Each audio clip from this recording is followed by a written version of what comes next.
नमस्कार, मैं आर के पाल आप सभी दर्शकों का स्वागत करता हूं आपके अपने न्यूज़ चैनल शहर का दर्पण में।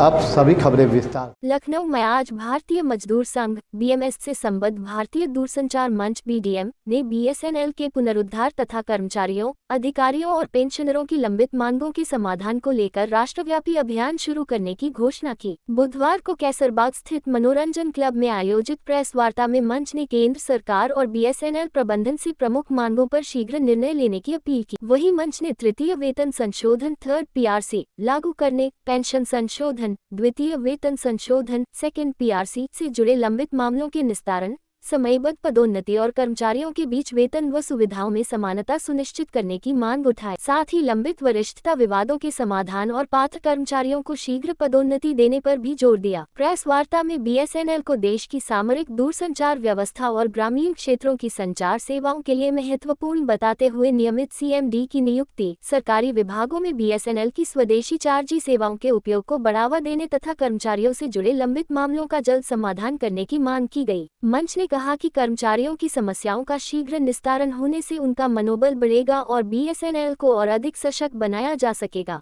आइए देखते हैं हमारे संवाददाता की एक रिपोर्ट।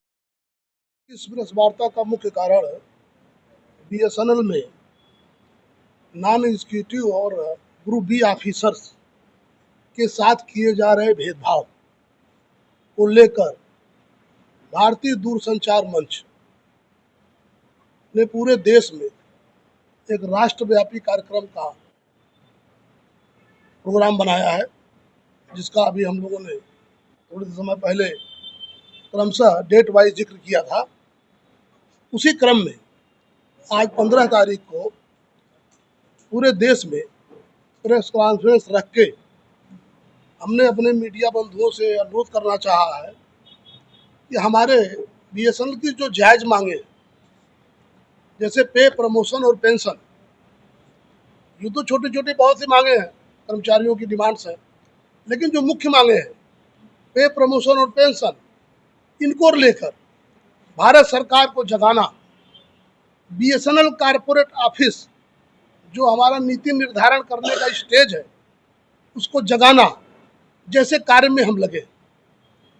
यह कार्य हमारे लिए इसलिए भी आवश्यक है कि हमारे इस बीएसएनएल कंपनी में डेपुटेशन पर काम कर रहे अधिकारियों के लिए किसी भी प्रकार की कोई अफोर्डेबिलिटी क्लाज लागू नहीं है।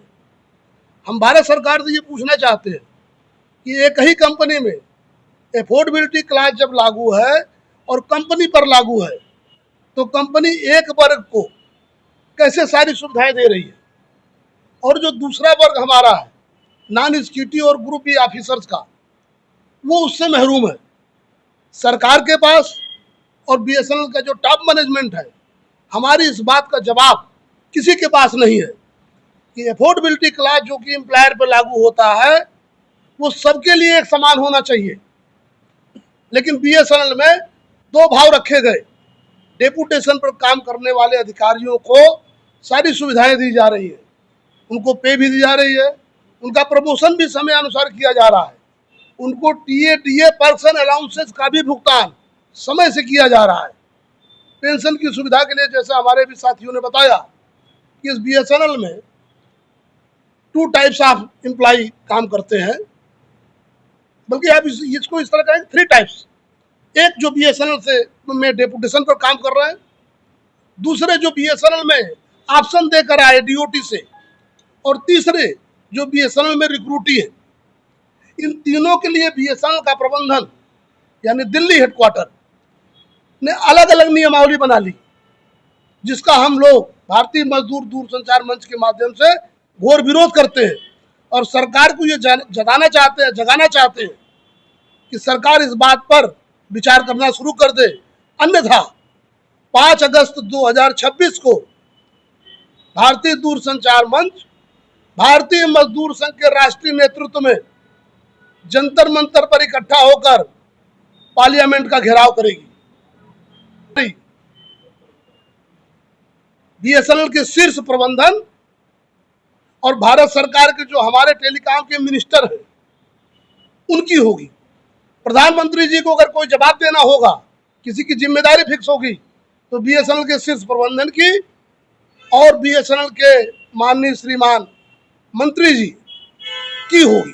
जो प्रेस कॉन्फ्रेंस ऑर्गेनाइज की उसमें आप लोग आए। हम लोग रियली अगर कहा जाए पिछले जब से बीएसएनएल 1 अक्टूबर 2000 में बनी है तब से डिफरेंट जो इश्यूज़ हैं उनको लेकर लगातार मैनेजमेंट के माध्यम से अपनी चीज़ों को उठाते आए हैं। जैसा साहब ने अभी बताया कि यहाँ 3 तरह के लोग हैं, वो लोग जो डॉट से अब्जॉर्ब हुए, दूसरे जिनको बीएसएनएल ने रिक्रूट किया, तीसरे जो प्रबंधन कर रहा है वो ऑन डिप्टीशन आता है। पर हर में ये देखा जाए तो तीनों में 3 तरह की चीज़ें चली हैं। जैसा बार बार हम आपसे कह रहे हैं कि हमारा पोस्ट रिटायर मेडिकल बेनिफिट्स की बात करें, पेंशन की बात करें, तो कहीं ना कहीं जो अब्जॉर्बी लोग आए हैं उनके साथ जब भी हम अक्टूबर में हमारा 2000 में बीएसएनएल बना, उनके साथ ये कहा है कि उनको पेंशन भी मिलेगी और मेडिकल फैसिलिटीज़ भी मिलेगी। पर वहीं जो बीएसएनएल रिक्रूट्स आते हैं तो उनके साथ इन दोनों चीज़ों को 37A के तहत जो फंड की डिमांड की गई थी, जिसको बनाना था पर चीज़ें नहीं समय से हो पाई, जिसके लिए लगातार हम लोग प्रयासरत हैं, संघर्षरत हैं। और थर्ड पीआरसी जो सबसे बड़ा मुद्दा है, हर 10 साल पे मिलना चाहिए, गवर्नमेंट को देती भी है। और हम आप जो है बीएसएनएल है जो तमाम तरह की योजनाओं, भारत सरकार की योजनाओं को पूरा करने के लिए शिद्दत से लगी हुई है।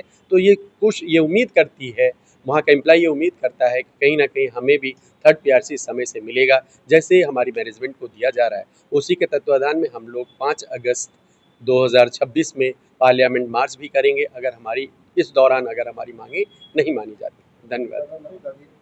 शंकर शरण चौधरी, कन्वीनर, भारतीय दूरसंचार मंच। मत होइए कंफ्यूज, देखते रहिए शहर का दर्पण न्यूज़, क्योंकि खबरों की नब्ज पहचानते हैं हम। फिर अगले बुलेटिन में मुलाकात होगी, तब तक के लिए नमस्कार।